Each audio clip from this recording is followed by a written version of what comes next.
Pronouns are part of everyday life. What does he like to do in his spare time? Who is she? What is their favorite color? People whose gender identity matches their sex assigned at birth often don't pay much mind towards the words which are used to address them. After all, those words have been used to describe them since birth.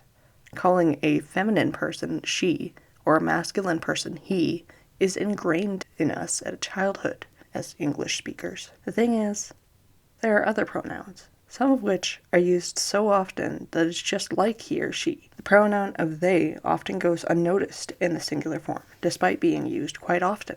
There are many other pronouns, however. Some we've normalized, just not for people. It is a good example. Its pronouns are often considered dehumanizing if someone does not use these pronouns. However, there are some individuals that feel comfortable, even most comfortable, with its pronouns being used for it.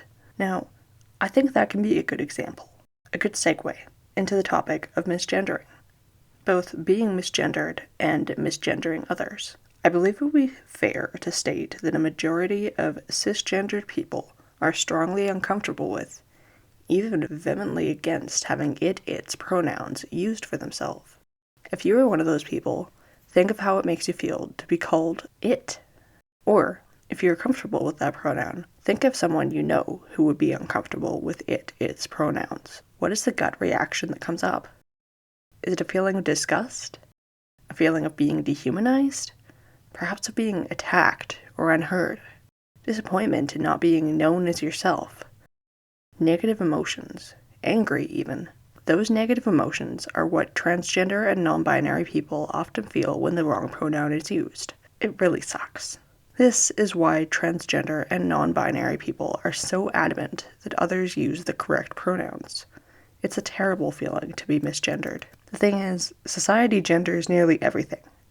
Packaging, clothing, colors, voices, hobbies, jobs, names, food, you name it. You name something, it probably has some kind of gender subconsciously attached to it. That's to say nothing about language itself. In English, we're a bit more, shall I say, fortunate in the fact that our words are not in and of themselves assigned a gender. You take a look at French, Hebrew, Spanish, among others, you find genders. Genders for words like table, pen, or cup. That extends to words that describe people, too. Words like cousin, or words in English like aunt or uncle. That isn't even counting honorifics like sir or ma'am. We really need to be better at gender-neutral honorifics. Yeah, there are gender-neutral titles like Mix and Mrs. Smith, for an example. People can have just as strong and personal opinions about the titles as about pronouns, of course. It's all gendered, and thus all quite divisive. There are also words that, in the cisgendered worldview, can often be gendered, though it isn't inherent. For examples, in English, these can vary from professions like doctor, mechanic, or nurse, but also words like witch or priest. The thing is, though, language changes all the time, whether that be through the addition of new words like mix, or associations of existing words shifting, like doctor. A man's profession for years, and now something that anyone can be known as and associated with. Then there are words which have what I'm going to call shifting perceptions, in which, depending on how you learned of the word, gendered perceptions could be very different. A go-to example would be witch. It can be feminine if associated with things like Bewitched or Sabrina the Teenage Witch, or it could be masculine, as in True Blood, or, if you consider it so, The Witcher, or The Covenant, or sometimes it isn't gendered at all, like with witches in the Wiccan religion. In the day-to-day life, witch can refer to someone of any gender identity.